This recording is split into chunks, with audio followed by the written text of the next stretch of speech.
High Level is a full CRM and marketing platform, and I've used some of the best in the SaaS industry.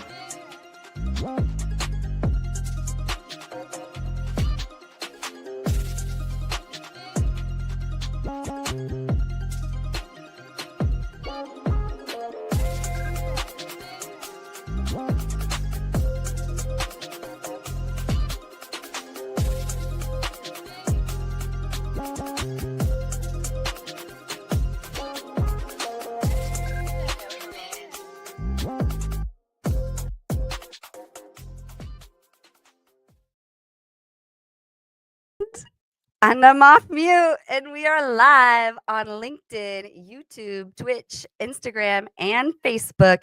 It's Revening's Wednesday. Welcome to Revening's Wednesday, Revenue Party people.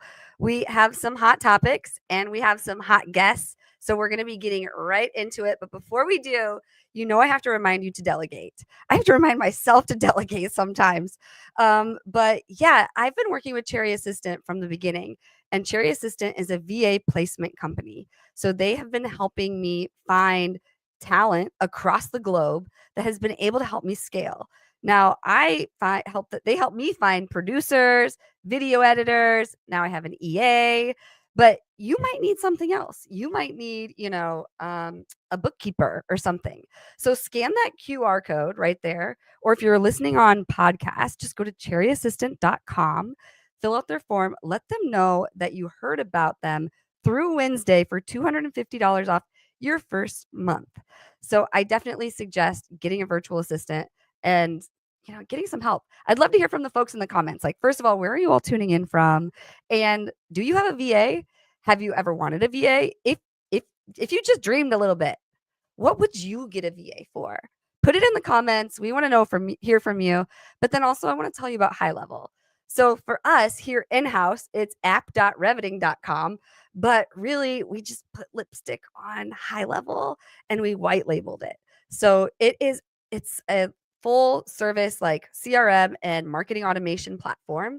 Then when we get clients who sign up, which our clients, we help businesses go live on LinkedIn like we're doing here and turn it into podcast and other content. So we're able to give each of those clients their own CRM and marketing automation platform because High Level is an agency CRM and marketing automation platform. So not only do I have an account, but all my clients have an account. And I started using High Level when I first started business 3 years ago because let's just be honest, like I couldn't afford HubSpot. And, I was just shopping around and High Level was only $97 a month. And when you get an entry-level account, you get 3 accounts with that.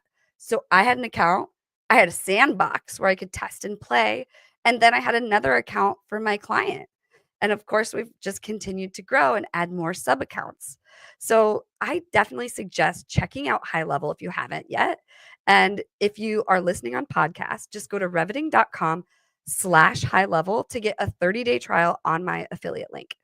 But yeah, let's get right into our episode because we have a really great episode planned and some amazing guests. So welcome to the show. We've got Dr. Christopher Croner and Colleen. I should have asked you how to say your last name in the intro. I'm sorry. How do I pronounce that? It's Gepfert. Yes.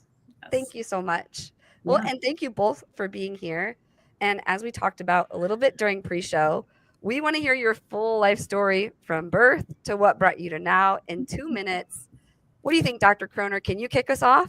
I think I can beat that timing. Thank you so much for the opportunity to be here, Jessie. I appreciate it and look forward to being of service to you and your audience. So in 2 minutes, I was born in Hammond, Indiana, Hammond Hospital, grew up in St. John, Indiana, town in Northwest Indiana. Went to DePaul University as an undergrad. Went to Southern Illinois at Carbondale for my master's and Ph.D. Specialized thereafter in delivering psychological consultation services to business management. Started a firm called Whitmer & Associates that specializes in executive assessment in 2002. Began the work that I do now in terms of identifying the characteristics of high-performing salespeople at that time. Began that research then, formed SalesDrive in 2005. Since then, we've worked with over 1,500 companies around the world, administered over 150,000 assessments. Interesting things about me that I've done in the interim: I've taken classes at Second City in Chicago, graduated from their Intro to Improv program. So it's always helpful in situations like this. And I got to be an extra in The Dark Knight. So there you go. So cool. I love that. Wait, so you took classes at Second City? I did indeed. Wow, that's really big. In both improv and comedy writing. So on the improv side, I wanted to improve in terms of doing presentations. You know, you stand up with a PowerPoint, anybody can do that. But not everybody can stand up in front of a screen and be able to take random questions from the audience where you don't know what's going to happen or where they're coming from. And in the final show that our class did, they just put me out on stage, in a stage I'd never been at before, and said, okay, when the lights crescendo, start. And if you can do that, I figure I probably handle anything. Okay, audience, let's put them to test. Let's ask a whole bunch of questions and put them on the spot. We want to see this Second City skill in action. So in the meantime, Colleen, we'd love to hear your full life story as well. Thank you, Dr. Croner, for sharing. That was really amazing. Colleen, in 2 minutes, can we learn a little bit about you? Yes, I probably can also beat the 2-minute deadline there, but thank you for having me, Jessie. I'm excited to be here. So I grew up on the East Coast in Connecticut. I went to the University of Colorado, go Buffaloes. I actually started my career in finance as an analyst working at Lehman Brothers. So fun fact about me, I was there until Lehman Brothers collapsed, which forced a reset for me. So I moved into marketing because I realized I care more about understanding people, why they buy, how they decide, and what creates trust. Since then, I've spent my career building demand gen engines for B2B SaaS and cybersecurity companies. I am very much drawn to structure and clarity, especially in high growth environments where it's easy for teams to lose the plot. And that ultimately led me to Build Without Chaos, where I focus on go-to-market clarity and calm leadership. So now today I'm a growth and demand gen executive. So I build demand gen engines for B2B SaaS and cybersecurity companies with a focus on clarity, alignment, and predictable outcome. And I host Build Without Chaos, which is a podcast on go-to-market clarity and calm leadership. And we get to hear about a little bit of that clarity today. So I'm excited about that. So thank you for sharing that, Colleen. So you grew up on the East Coast. Now you're on the West Coast. Yes. How long have you been on the West Coast? 6 months. Oh, wow. So I moved in the middle of July from New York City. Oh, yeah. So this is my first warm winter, in air quotes. So warm winter. We'll see. It's already 45 degrees and it feels super cold, but it's way better than the 15-degree winters in New York City. That's for sure. Totally. Well, you didn't get to really adapt to it, like when you're here and you're like in it. But yeah, if you go back and visit New York City, it's going to be like a punch in the face. Yeah. But anyway, let's get into our first topic, which is pipeline growth. We all need a little pipeline growth. Activity versus real impact in GTM. Can you set the stage and kick us off on this topic, Colleen? Absolutely. So for me, this comes back to clarity. So what I see consistently is that teams confuse activity with impact. They're moving fast, but the motion doesn't create real progress. It's when you get clear on priorities and the sequence of work, pipeline begins to actually stabilize. So most teams are doing too much. There are too many tactics, too many experiments, too many A/B tests. It feels productive, but it's really just noise. The teams that outperform are the ones that focus on a few clear tactics and campaigns that are actually converting down the funnel. So what I've seen is a clean ICP and a unified message that outperforms a busy campaign calendar any day. When sales and marketing and product are aligned around the same narrative, pipeline becomes predictable. And when they're not, there's no amount of activity you can throw into the market to actually fix it. That's true. Yes. Yeah. And as a marketer, I see all the time people don't have their strategy down. And, we offer LinkedIn live services. Like we help businesses go live on LinkedIn. We repurpose it to podcast, short form video, and then we'll fill up their social media queue. So that's a tactic. But if they don't know their audience and their message, it's going to take some time, and we're going to have to help them with that, which then, that's more like CMO services. So then we're talking about other things, and so I think it's really important what you pointed out, because a lot of people forget about the strategy piece. So like, I don't know, Dr. Croner, I'm curious, what's your take on all this? No, I agree with Colleen. When you look at the way someone spends their time psychologically, if you have someone who's scattered, you're going to get scattered results. Mm-hmm. However, I know we're going to be talking about different gurus. One of the gurus that I might cite would be someone that I learned this lesson from, Darren Hardy, who talks about what is your one thing? What is the one thing that you do that most contributes to the bottom line of your company? And when you structure your activities around that one thing, you add that much more clarity and simplicity, and you can focus on that one thing rather than focusing on 100. Do what you do best and structure the pipeline the same way, in a simplistic way. The more you're structured, the more you're focused, the more you will get a result, as opposed to spreading yourself too thin. So absolutely, I agree with that.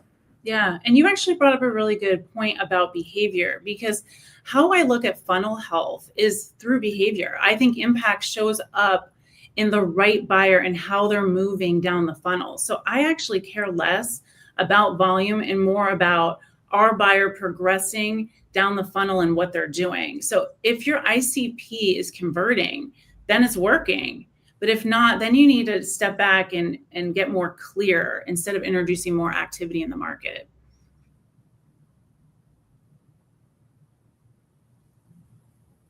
Oh, Jessie, you're on mute. 100% is what I was saying, because otherwise you're just going to waste a whole bunch of money. Yeah. And, we're just helping people with organic marketing. But if you don't understand, your strategy, and you go spend a bunch of money on ads, like then you're really going to burn yourself. Or like hiring a sales team or like other GTM type activities. I'm just talking about marketing, but you're talking full GTM. Yeah. So I can't. Yeah, at a big scale, this can be really sad. So I'm curious from the audience, do you all have your strategy down? And when we say strategy, Dr. Croner, Colleen, what comes to mind for you? Like if we say you need to have your strategy down, to me, I think audience, message. What do you guys think? 100% right. Get your ICP, like get that correct. A lot of people will throw a lot of different audiences out there to test. And that's really not the right approach. You got to find one that's going to convert for you. Agreed. And if you look at a book like Good to Great by Jim Collins, focusing on what is your hedgehog, what is the one area that you can serve the best, what's the one group of people you can serve the best, better than anybody else, and become the best in that area. That becomes the thing that you're known for and that you can focus on. So I agree. 100%. Yeah. Niching is so important. I see that too with, people wanting to cast a really wide net. Like, I don't know who my audience is, so I'm going to target everyone. Yep. It's like, well, how does marketing talk to everyone? Yeah. It sounds If you're talking to everyone, you're talking to no one. But yeah, I could talk about this all day, but we've got 3 unteachable traits that define sales success that we need to hopefully learn. But I don't know how we learn them if they're unteachable. So Dr. Croner, can you kick us off on this one? I can tell you what they are. Yeah. In terms of companies, again, when you talk about go-to-market, we talk about companies who need to develop a strategy to do that effectively, especially companies of any size, particularly when someone's first starting out. One of the first things you need to do after you start, getting yourself too busy is hire a salesperson. So you want to bring somebody on board who's going to be effective at that. But I bet so many of your listeners have struggled with the same thing many of our clients struggle with when they first come to us, and that's they've interviewed candidate after candidate who looked great. They brought the person on board. 6 months down the road, the performance isn't there. Everything they promised in the interview doesn't show up. And they're left asking, wait a minute, what happened to that person who we interviewed? Where did they go? They might think of that interview in some ways as the best sale that they ever really see out of that person. And now, as a young company, for example, all their hopes and dreams were tied up in that individual. Well, now what? And so that's no laughing matter. And that happens company after company after company. And that's the challenge that we set out to solve.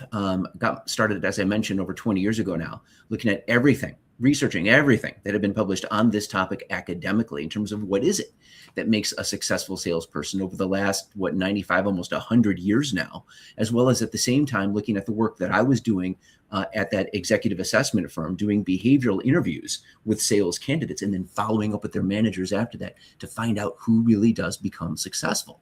Mm-hmm. And again, looking at all that data together, we found that many of the characteristics, if you ask most people, what is it that's going to lead somebody to be successful in sales? If I asked you, Jessie, what would you say? What's going to lead someone to be successful in sales? Drive. One word? Mm-hmm. I'm going to go with clear priorities. Ooh, yeah. Clear goals. Yep. Very, very important. And people all say other things too, like I want somebody who has great relationship skills or somebody who's very persuasive. And what we found is you have to make a distinction between those characteristics that are teachable and those that are not teachable. And you hit the nail right on the head. We found that, again, although persuasiveness is important, relationship skills are important, organization is important, above and beyond any of those by far were these three non-teachable characteristics that, again, continue to differentiate the highest performers, particularly those whom you might describe as a hunter salesperson who needs to go out, knock on a door. They need to get that door sometimes slammed in their face and then knock on the next door with that much more certainty and passion and conviction.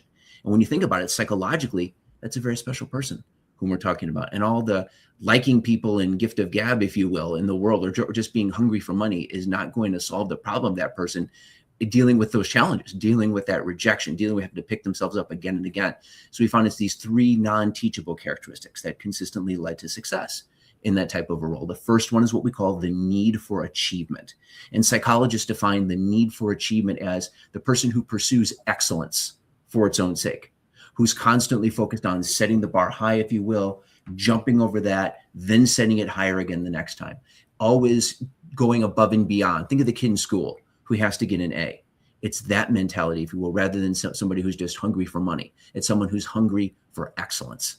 The second piece is competitiveness. And the competitive salesperson we find really wants to do two things. Number one, they want to be the best on their team. They're always kind of comparing their performance to their peers because psychologically, they just need to know how they stack up, if you will, relative to the group. And then number two, they want to win that prospect or that client over to their point of view.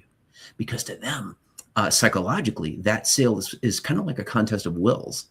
And then the third piece, of course, is optimism. And that's the salesperson's sense of certainty that they will succeed, as well as their resilience to remain persistent when they face the inevitable difficulty and challenge and rejection that a salesperson simply has to deal with. So we find it's those three characteristics all together, Jessie: need for achievement, competitiveness, and optimism that psychologically creates sort of the perfect storm, if you will. And collectively, we refer to those three characteristics as drive. You're exactly right. Oh, I got it right. Yes. Yep. I love that. Okay. Well, I like that. Hunger for excellence. That one's important, I feel like, because like if you're going to go out and you're going to do that and you're going to have the door slammed in your face, I like how you said, and after you have the door slammed in your face, you're going to be even more passionate knocking on that next door. Yep. You got to have a little hunger there. Hunger for excellence, hunger for something. What you said, it's not going to be the money.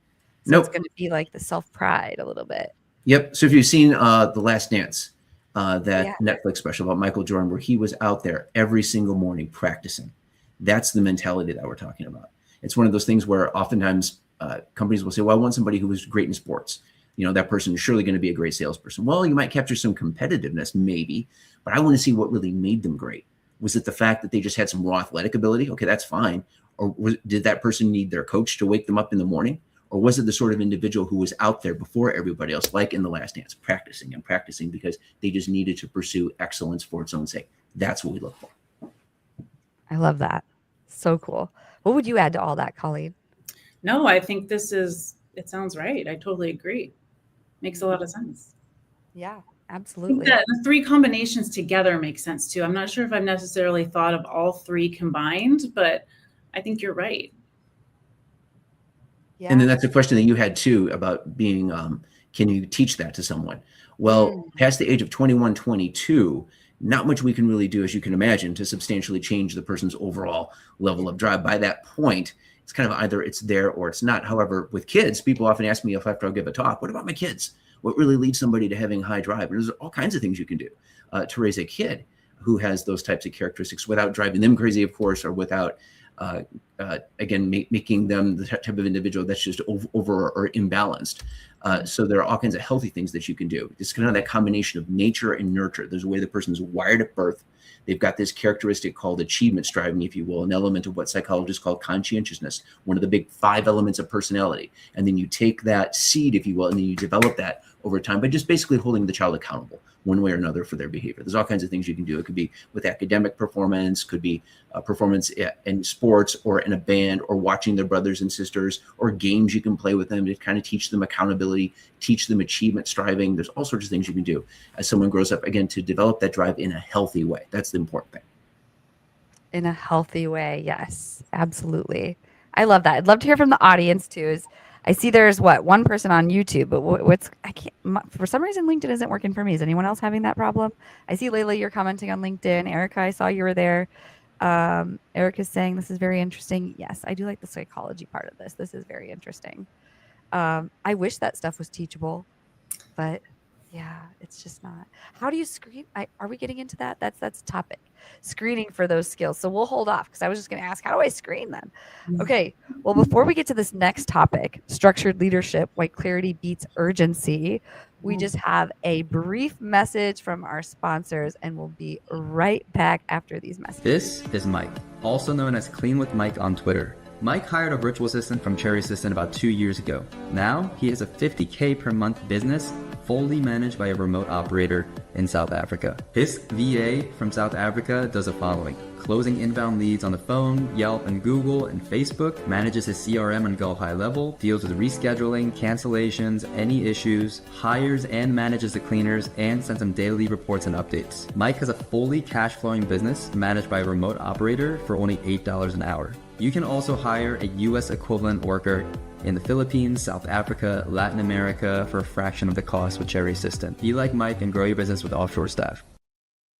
If you're watching or listening on podcast, right now we're showing a menu of services, including but not limited to lead generation, CRM management, prospecting assistance, sales presentation preparation, data entry and cleanup, customer support, and project management assistance.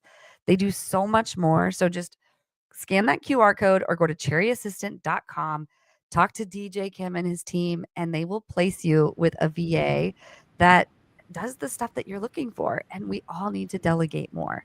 And, I promise you will be a better leader when you just let go and let other people do it. But let's get into structured leadership. Why clarity beats urgency culture. So, Colleen, could you kick us off on this topic? Yeah, so I see this a lot with different companies. And what I will say is the moment that urgency takes over, the work begins to break down. So you get fire drills, you get priority shifting and constant thrash. People will actually stay busy, but the work doesn't compound and it's motion. It's not really progress. So for me, this comes back to being clear and developing clarity amongst teams. Teams are moving faster when the basics are clear for them. So be clear on the role, be clear on the actual goal and the order of operations. So clarity will remove the friction. And when people know what matters, the execution becomes clean and also repeatable. And there's ways of executing this in your environment. And what I believe is calm leadership isn't passive, it's disciplined. So it creates a predictable rhythm that stabilizes the team, which leads to better decisions. People do their best work when the environment is steady and not frantic. Totally, 100%. I do agree with you, and it's really hitting home right now. Maybe just because of all the live streams we have going on, and it's like all this urgency. Yeah. Because it's like it's showtime, whether we're ready or not. And so, yeah, there is always a bit of urgency. And then when, you grow a little, you hire people, and like you got to train, it's just like, I don't know, things get a little scattered. But then the urgency like continues to add extra pressure and stress. So like, really, we just need to get clear. Yeah, we do. What you're saying. Urgency is always around us, inside the workplace, outside the workplace, right? But it's getting clear and communicating that and creating structure for your teams, because people, they like structure. They do. Yeah, clarity really is key. Absolutely. What would you add to this, Dr. Croner? That's such an important point. Leading by fire drill leads to burnout, leads to disengagement. No one wants to work in a place where it's constant fire drill. They might take one or two, but after a while, people are going to roll their eyes. Here we go again. And that leads to burnout, and it leads to people looking for elsewhere to work. Clarity is so important, especially making sure that the goals of the company are clear. The company's mission statement is clear. The company's top priorities are clear. How does that cascade then down to everyone else in the organization? What is each person's key 3 priorities as we go down the list? Making sure that everyone is focused on those. Then how do those roll up in regular meetings? And then making sure, you talk about delegation a moment ago. That's critical too. Because the more you can delegate, the more you can remain focused on those clear priorities. Take away everything that's not necessary and focus on your one thing. That's right. You already told us in the beginning, we need to focus on that one thing that we're good at that leads to revenue. So delegating is important, but then the clarity, because we have to have that clarity to really know what we should be doing. And as leaders, because this is about structured leadership. Wait, what did Erica just say? Can I see her comment again? Wait. I need coaching for parenting my teen. Yes, absolutely. We need clarity for our teens, because if we don't have structured leadership with our teens, confusion is going to lead to chaos. Yeah. So it's like, okay, child, how would you transition this topic into parenting, Colleen? Any ideas there? I think this is life advice I'm giving, Jessie. Yeah. At the end of the day, you can apply it to high growth tech teams or just your everyday life, because really getting clear in everyday life is, that's really a win too. So I don't have teenagers myself, but I would think that you can still apply this strategy towards parenting a teen. Totally. We just got to get clear with them. Yeah. And if we're confused about something, then chances are everyone else is confused about it. That's one thing I learned in leadership, is like, if there's something that I'm not asking, chances are no one else is asking it either. So I should just go ask. So get clarity, seek it out. Yeah. And then communicate it. I think that's where a lot of the breakdown will happen. People either don't feel comfortable in their environment to ask for clarity. And then if they do, maybe they don't turn around and communicate it to their teams. But one thing that does constantly come up in different work environments is role clarity. I can tell you so many times I've stepped into different companies and people are unclear of their scope of work, or they're doing 2 people's jobs. And that right there is burnout in itself. Yeah, definitely. That's a really good point. I'm curious from the audience, does this hit home? Like, what do you all do to try to bring clarity to beat the urgency culture? So maybe that's just something we all need to start thinking of, is like, when we start to feel this sense of urgency, let's just get clear. Because I'll be honest, as a marketer, I'm trying to make you feel a sense of urgency every day. So all those ads you're seeing, all the we're being bombarded by stuff that's telling us things are urgent. Mm-hmm. And that's my job. I'm trying to tell you, this live stream is super urgent. You should absolutely be here. But so is every other advertiser and marketer. So if I'm not clear on what it is I'm doing, then I'll be distracted by who knows what advertiser is going to show me what, and I'll be interested in it. But yeah, no, I digress there. I want to hand this back over to Colleen to kind of close us out on structured leadership and why clarity beats urgency. Yeah, I mean, a closing line here, and really what I want everyone to take away is teams perform better when you replace urgency with clarity. It's really that simple. And getting clear on what it is your goal is and making sure it's being communicated. I'm going to keep it short and simple because I just think that that's the soundbite.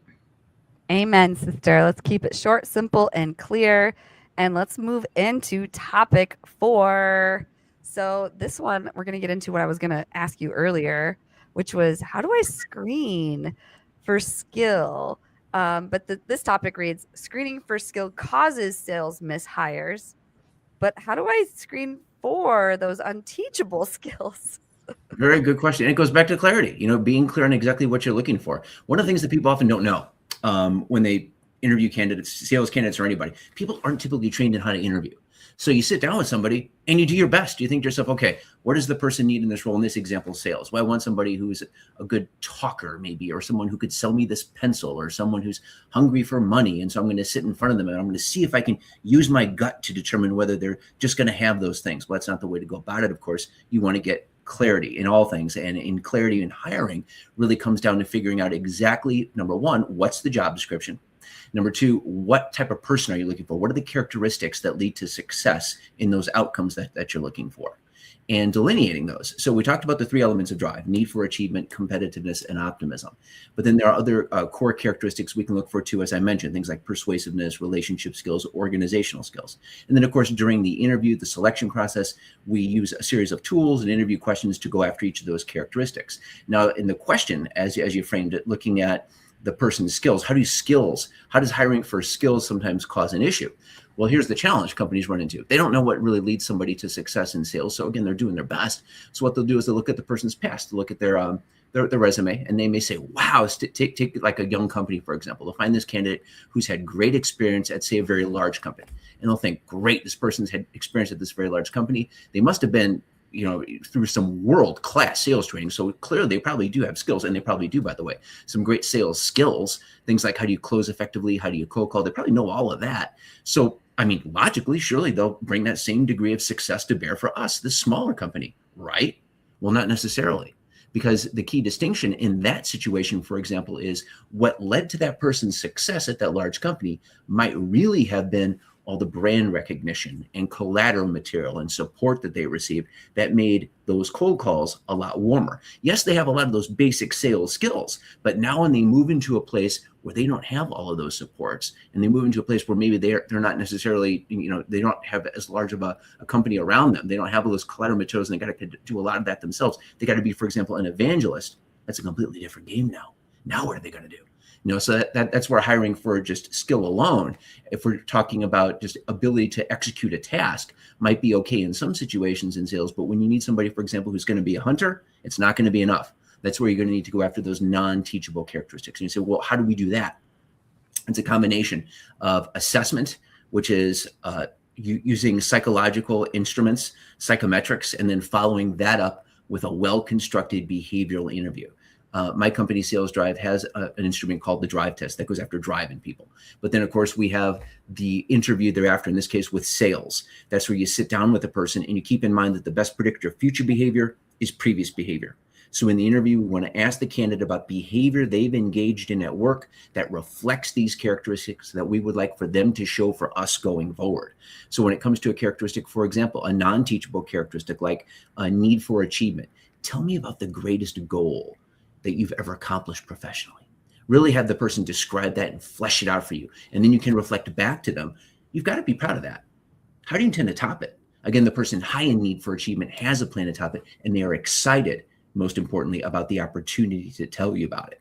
They're not going to answer that question by saying, well, how am I going to top it? I guess I'm going to get this job. Again, that when they're answering questions in a simplistic way like that, they're helping you out because you're finding out that this is probably not the best match for the role. And at the end of the day, you want to make sure, as you can imagine, Jesse, that the match is right on both sides, not only for the company, but also for the person. You don't want to put a person in a position where psychologically the demands that are being placed on them in terms of, again, as we talked about, knocking on that door, getting it slammed in their face, knocking on the next door, are psychologically difficult for them. You want to make sure that it's right on both sides and that they're ultimately enjoying what they're doing, because you don't want that person to end up in a situation where they're getting burnt out. So you want to find somebody who's naturally, psychologically predisposed to do well in that hunter sales type environment. Those are the things to look for. Yeah, absolutely. If you want that hunter sales environment, yeah. So I don't know what to follow up with that. I mean, I guess it's just like, well, where do we find those people? And like, really, but like, I don't know, Colleen, what's your take on all this? Yeah, I mean, you brought up a good point, which is following the behavior. And ironically, that's the same kind of tactic I use in go-to-market strategy. Follow the behavior of your ICP rather than the tactic, because the behavior is going to lead you to conversion. So ironically, I think we're saying the same thing, Chris. Mm-hmm. Absolutely. Absolutely. And again, when it comes down to clarity, when you have so many different things that you could look for in an interview, so many things that the company could have as its priority. I believe it was Michelangelo was, when he's carving the David, he's just removing everything that's not David, if you will. It's that mentality. And it was Steve Jobs who said, I'm as proud of what we don't do as of what we do. Yeah. And so it's focusing on removing all of that extraneous stuff and focusing on the one thing that you want to get done. That brings the clarity. What is your one thing? Then in the hiring process, what are the 3 non-teachables that you're looking for? What are the steps that you're going to use to find those characteristics? And then what are the more teachable characteristics that you can look at? And then when it comes to maybe more challenging types of positions that involve, say, solution selling, okay, things like problem solving and conceptual ability and analytical ability, going after all of those in the interview. And yes, there are things that you can do in terms of psychometrics, in terms of instruments, tests online that can go after these types of characteristics. So always happy to provide guidance on those too. That's so good. This has been a really great episode. I mean, I feel really clear on everything. That's great. Yeah, absolutely. But no, I mean, I have to tell you, Dr. Croner, I ran a kind of a test. One of my advisors was like, because I was getting a ton of leads and I was not following up with them. And, we can do marketing automations all day, but like no one's calling the leads. So he's like, just go hire a commission only seller. So we put out an announcement for commission only sellers. We got a ton. So we did a group training. And I mean, there were like 70 people that applied. I think we ended up having like 30 in the first training. And then we ended up having 3 different trainings. But none of them worked out. I mean, one of them's still helping. It hasn't sold yet though. I still have hope for it. And I want to teach it, but like, what I feel like I maybe wasted a lot of those people's time. What could I have done to maybe make sure that like, I'm not wasting people's time? I mean, I guess it's getting clear in the job announcement, getting clear in the interview, but like, I don't know, I'm just trying to come up with a real life use case story for you to like, how do we screen them better? Of course. No, you're exactly right. So backing all the way up, it comes down first off to that job listing.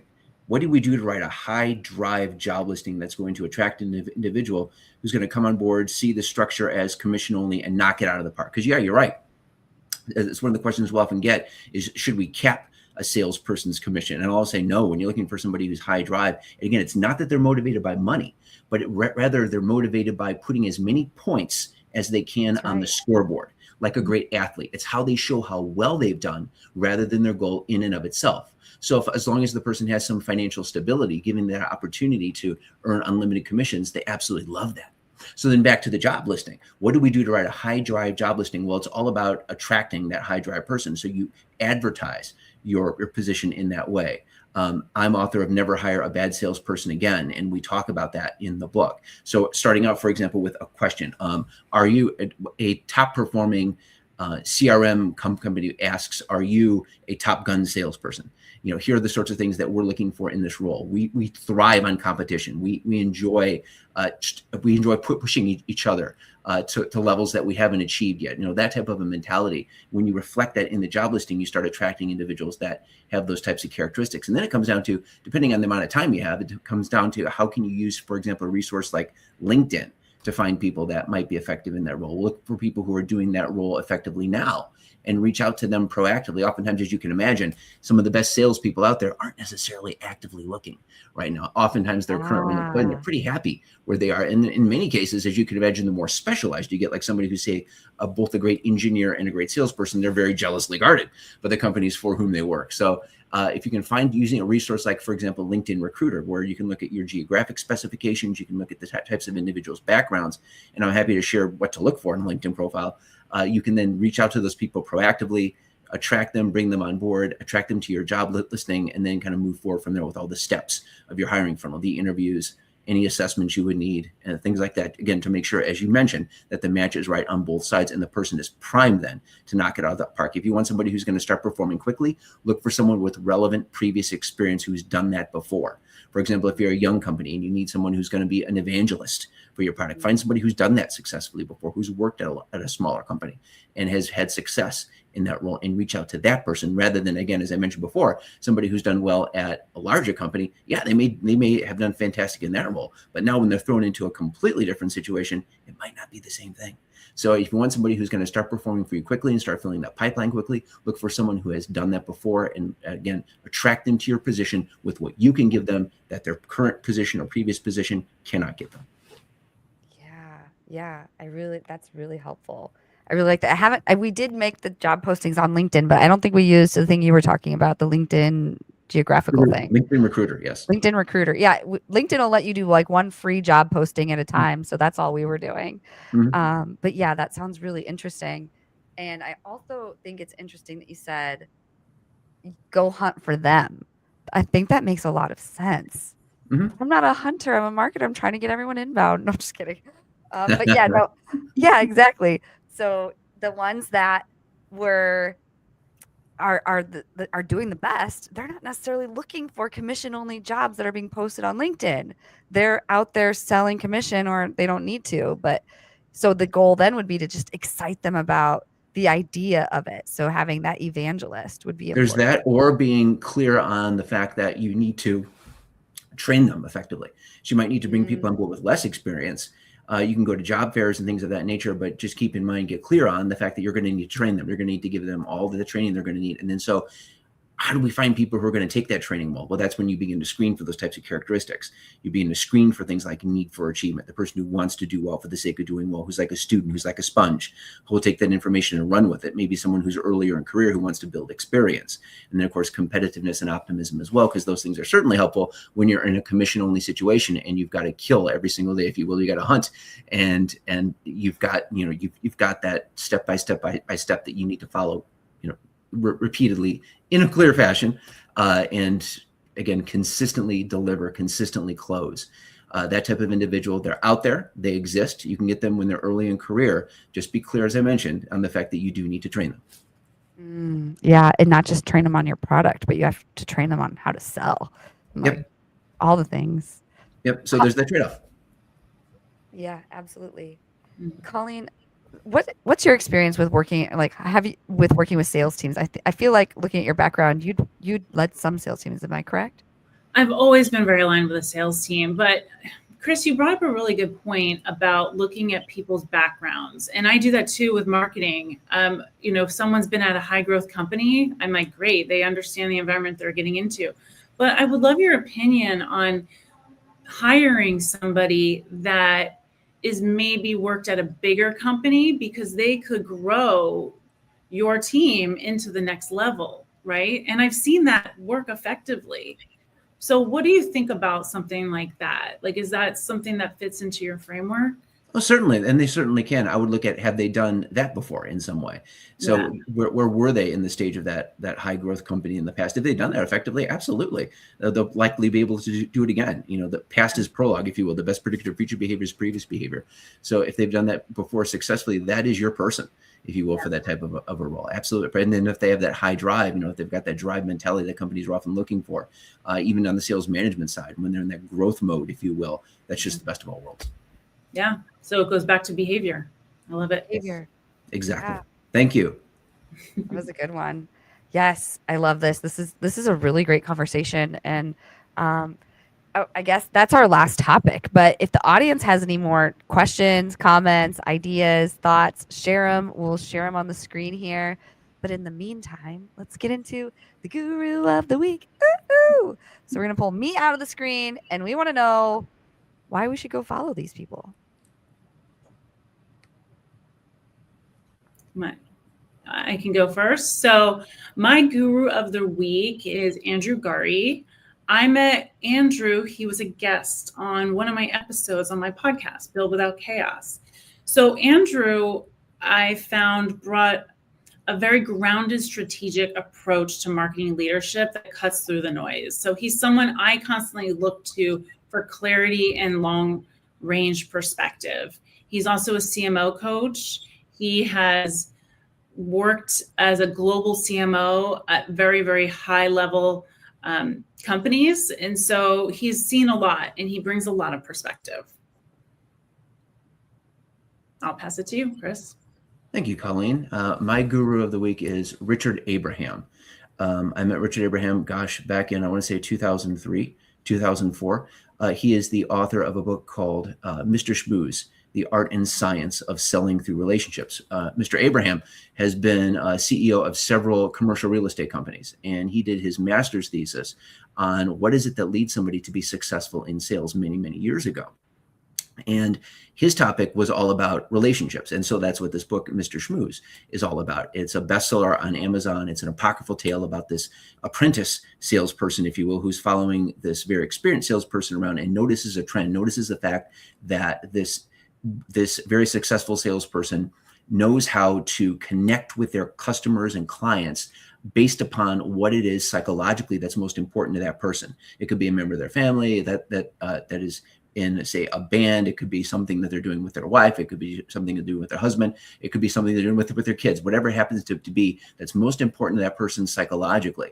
Use that in many ways to grow and blossom that relationship. Find out, or career goals. Find out what's most important to that person and make that the crux of the relationship. Because the more you can serve that person personally, the more everything else just flows naturally.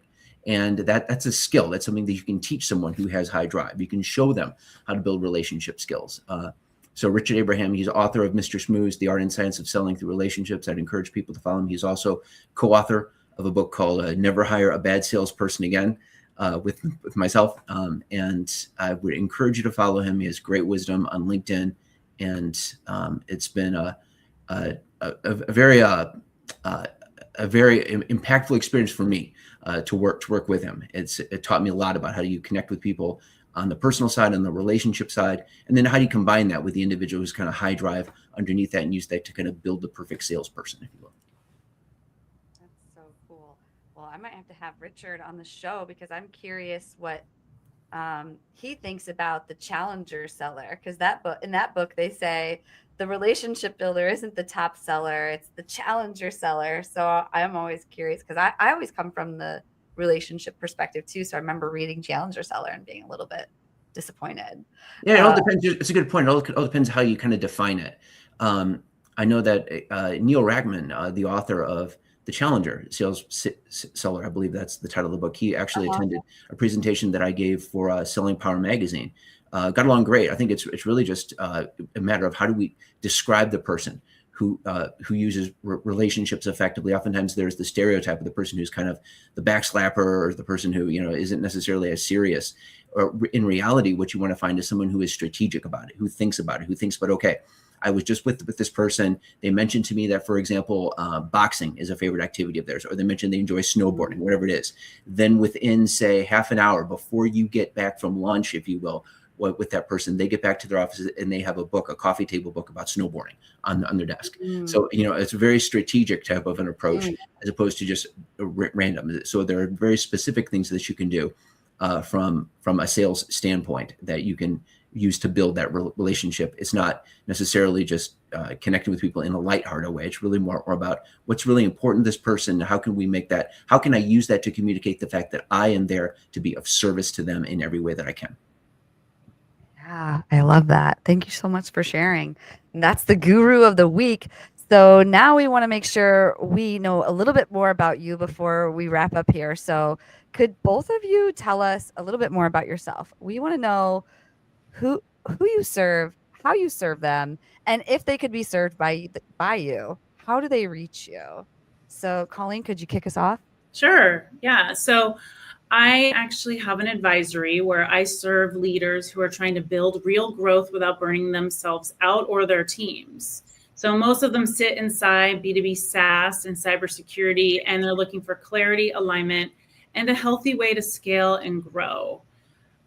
So if you're looking for that and you feel like that's alignment for your company, you can reach me on LinkedIn. or also the buildwithoutchaos.com website. Awesome. Thank you so much for sharing that. And I'm assuming you were done. Was there anything else you were going to add, Colleen? No, that's it. No? Okay. So Dr. Croner, how about you? Could you tell us a little bit more about you, who you serve, how you serve them, and if they could be served by you, how do they reach you? Of course. I serve companies who are looking to grow their revenues. Simple as that. So when they want to increase revenue, we encourage them to think about their sales teams, and we help them to identify salespeople with the 3 non-teachable characteristics essential for success in new account acquisition. Those are the people I serve. It can be a company of any size, company hiring their very first salesperson, all the way up to a company hiring hundreds and hundreds of salespeople every year. We're very, very flexible, if you will. And then also companies who are looking to hire individuals who are high in drive in general. So those sales cultures, if you will, companies that are looking for those services, it's my pleasure to do anything that I can to help them. That is what I do. That is what gives me meaning and joy. And you can find me at SalesDrive.info. If you're hiring salespeople, for example, right now, there's a big link at SalesDrive.info. You can request, and please do, a complimentary assessment for any current salesperson you have or any sales candidate. We're happy to conduct that for you. And I'm happy to do a debrief call with you personally to walk you through those results, give you my interpretation of how they performed, and answer any questions you may have. No charge. SalesDrive.info. What was that last part? SalesDrive.info. That's the address. SalesDrive.info. That's where they can make a meeting with you at no charge for one. Correct. Okay. They can get a complimentary assessment. Correct. Complimentary assessment, everyone. Say it one more time. SalesDrive.info. SalesDrive.info. Awesome. And I saw we got a comment. She's saying, "Oh wow, how gracious! What a huge heart." And then Colleen, yes, let's chat about the advisory. So this was a really great episode. You know, people really liked what you had to say. I loved the message of clarity and of really thinking about psychology, not just for sales teams, but man, we got into parenting and everything else. So thank you both so much for coming on. Next week, we have another really great episode planned. We're going to be bringing on here. Sorry, I don't want to cover you up. I'm going to cover myself up instead. But yeah, that's better. We've got Amira Barger. I hope I'm saying that right. And Catherine Tuominen. Hopefully I'm saying that right as well. She's the founder of Catalyst Brand Strategy and the executive vice president of Edelman. That's going to be a great one. So tune in, same time, same place next week, right here on Reviting's company page. But again, thank you so much for coming on this show. It was a really great episode, Colleen and Dr. Croner. Really appreciate it. Thanks for having me, Jessie. Thanks, Jessie. It was a pleasure to meet you, Colleen. Yep. Absolutely. Well, I'll see you backstage and we'll close out with an outro video. Thanks everyone for watching.